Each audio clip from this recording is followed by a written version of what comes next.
My name is Mugison. I started out as an electronic troubadour.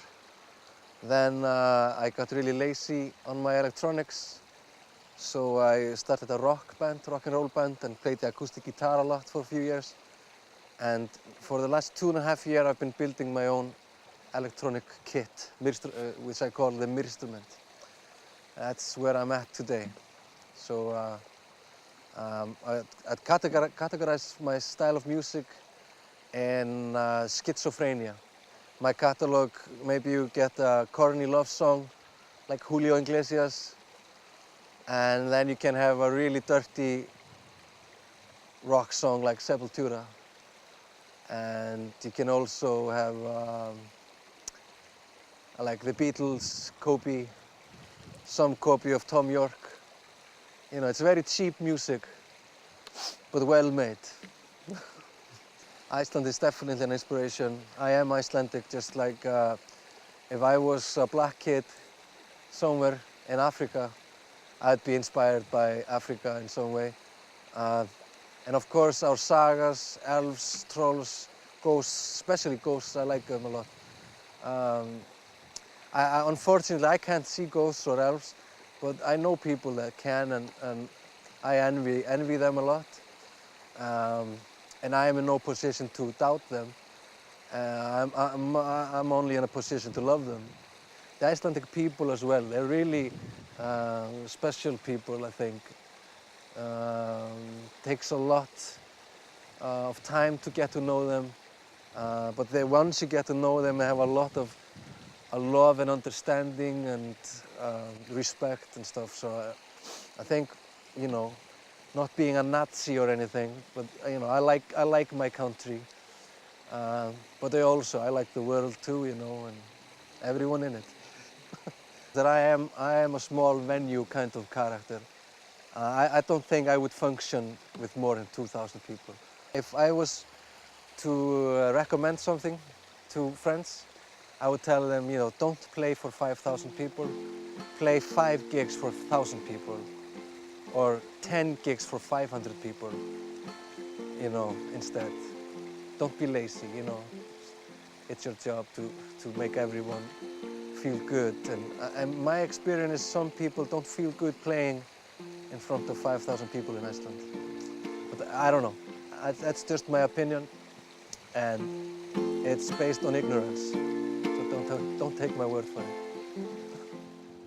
Þarna fékk ég það fyrst.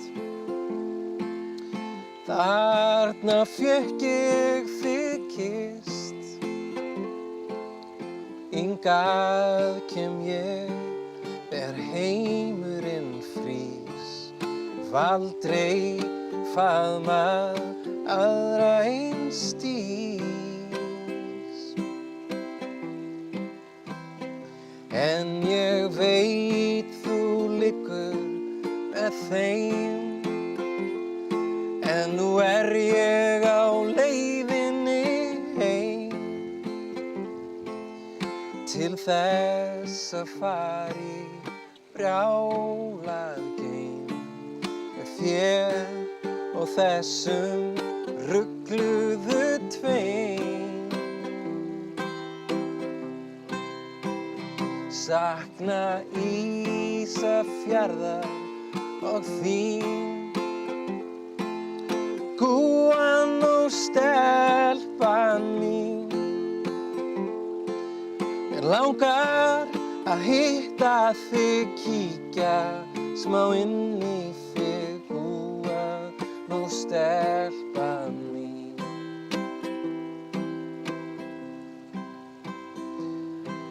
Já, þú kenndi mér svo margt. Svo lífið fallega svart. Smá snert af rugli allt sem þú þarft.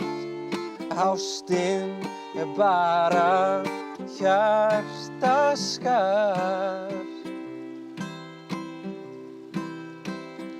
Sakna Ísafjarðar og þín. Gúan og stelpan mín.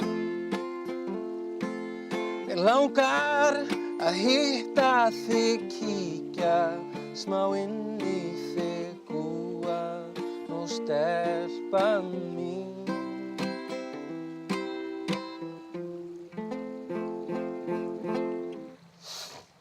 That's it.